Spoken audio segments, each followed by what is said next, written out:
The humans like to make a big deal about the physical suffering that he went through. And they do that because it's easy, it's tangible, it's apparent, it's obvious.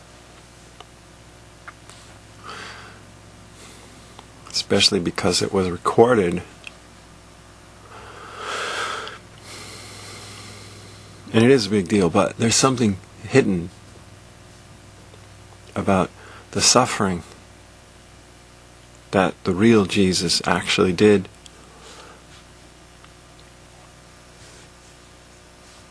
And you can only really comprehend that if you're able to accept that he wasn't a God, because a God wouldn't have to suffer in the way that he really suffered.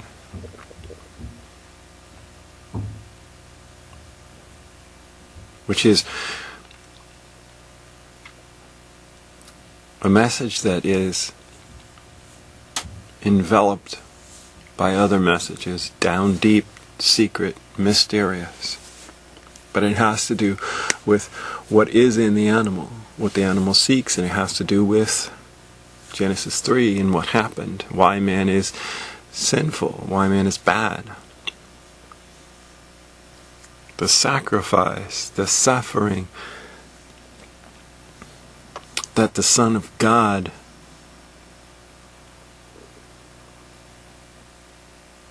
really went through happened before he suffered physically.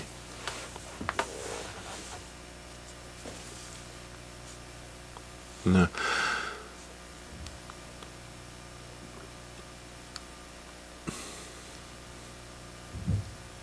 A big significant suffering that he went through was in exactly not finding that agreement that his animal self wanted. Not finding that agreement that the human and the woman and the snake enter into. Not finding the agreement that Solomon had as a leader of the people, somebody tangible, somebody great that they could hold up and say, this is our great king. He made this great temple. But Jesus spoke of things that were secret, like the real temple wasn't a man-made edifice. The real temple was his body. It was a secret thing. It was something mysterious. It was something on the inside. He spoke in parables because the truth wasn't apparent. What was apparent was what everybody wanted. What everybody wanted was the great warrior king, son of David, like Solomon, who would make them great. But the great suffering that the Son of God went through was in not finding that agreement from the humans that he was their Messiah.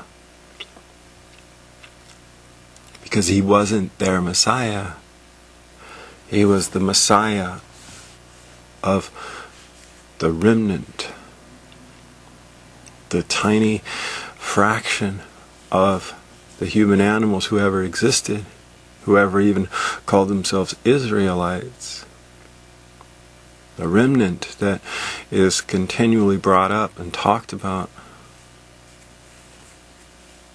in the Old Testament scriptures that Jesus listened to and heard the secret message in them from Genesis 3 through the Psalms, through all of the Old Testament prophets, was that this remnant, the remnant would be saved. The remnant would be great.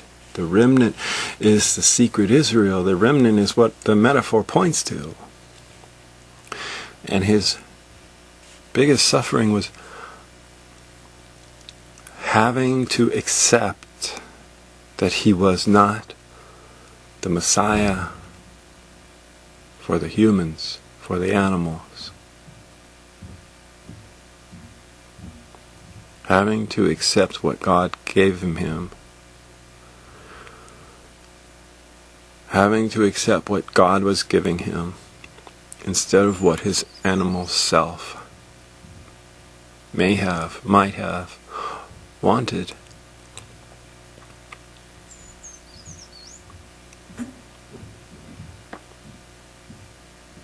The animal wants to be lifted up,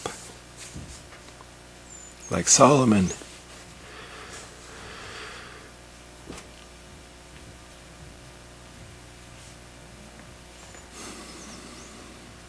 The animal wants to be held up.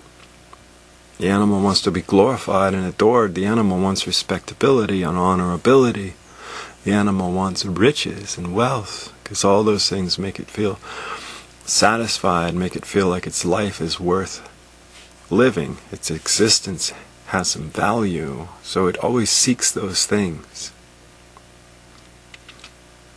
And Solomon is that Antichrist, the mistaken son of Nathan's prophecy, the one who wasn't the subject of Nathan's prophecy, the one who claimed for himself that position falsely, but also the one who took with his hands and indulged in everything that he could. Every form of luxury, as many wives as he could get that could satisfy that craving for more. And the humans looked at that and they said, "That's good." And they lifted him up. And he lifted himself up. But one of the most significant forms of suffering that the Messiah actually did was in learning to accept that he wasn't that one, and that he wouldn't be that one in his existence, in his human life, by the power of what he could grab for himself, by the power of the agreement that he could get, being the chosen Son of God, the one that all of Israel presumed to have been waiting for, but not one that looked like God made him look, one who looked like David, like Solomon, like that legendary figure that the Israelites, the humans, the animals built up in their mind that would be for them and their purpose.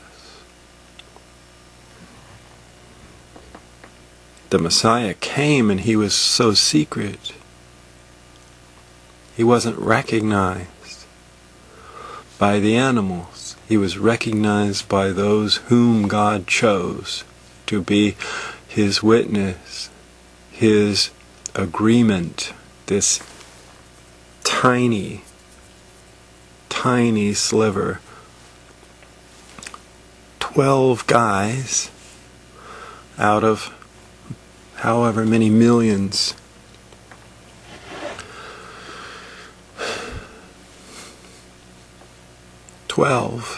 The rest abandoned him when he told them what he was really like, what he was really after, who he really was.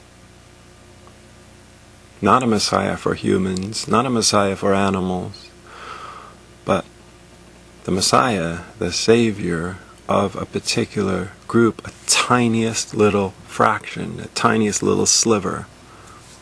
Like if you took a 50-pound ball of cheese and you took a butter knife and just scraped a tiny, just the outer edge,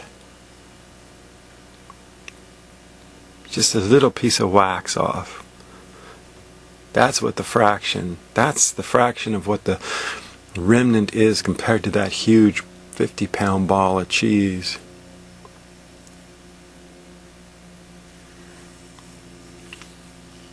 That's what 12 men were like compared to millions of human animals who lived, who expected a different Messiah,